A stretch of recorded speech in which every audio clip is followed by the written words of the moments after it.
Prometo que, ao exercer a arte de prevenir, tratar e remediar, mostrar-me-ei sempre fiel aos preceitos da honestidade, da caridade e da ciência. Nunca servirei da profissão para corromper os costumes ou favorecer o crime. Se eu cumprir esse juramento com fidelidade, goze eu para sempre a minha vida e a minha arte, de boa reputação entre os homens. Se o infringir ou dele me afastar, suceda-me o contrário. Assim prometo. Assim prometo.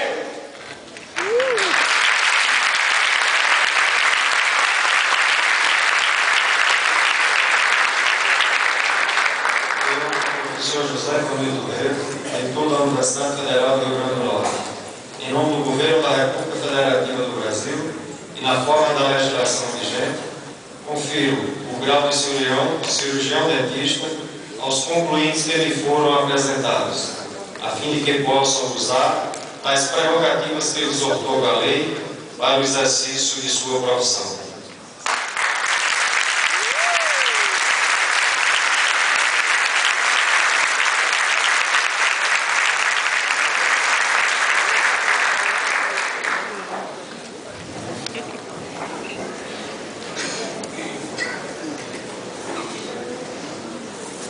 Solicito a senhora Elodite da Costa Câmara a proceder à chamada dos novos cirurgiões dentistas